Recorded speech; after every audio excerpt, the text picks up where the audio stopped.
şahsım, mevcut başkanımız Mehmet Erbil, Abdurrahman Kardeş gibi arkadaşlarım bu ant kaldırılsın dediğimiz için geçmişte Urfa'da yapılan bir toplantıda.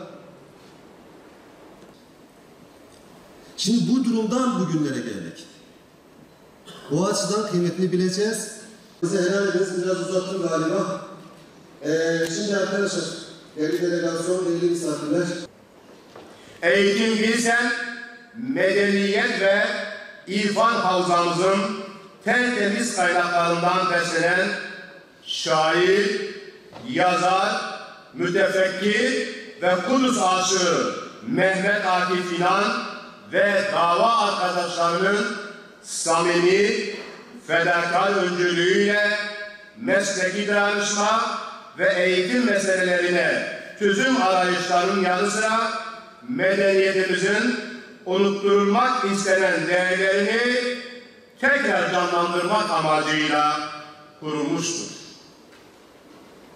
Eğitim bilsen, hak ve özgürlüklerin teminatı altında olduğu her alanda kalkınmış, eğitimi maarif davası edilmiş, manevi iklimimizin teminatı haline getirmiş, müreffeh bir Türkiye hayaliyle yola çıkan bu erdem ve iyilik hareketinin örgütlü gücü olarak 27 yılı geride bırakmıştır.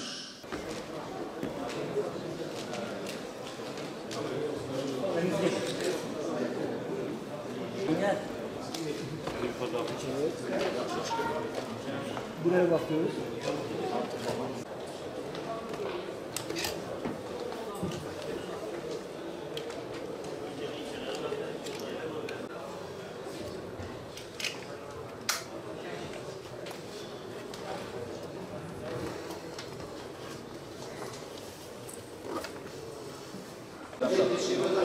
Alabiliyoruz değil mi?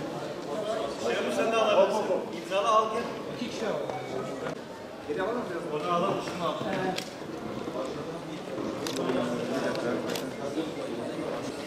Rabbim hayırlı kılsın, hayırlara hizmet vesile olsun. Rabbim bizi utandırmasın, bu sevgiye karşılıkla çıkarsın inşallah. Bismillahirrahmanirrahim. Allah razı olsun. Burada imzasız kimse kaçmasın.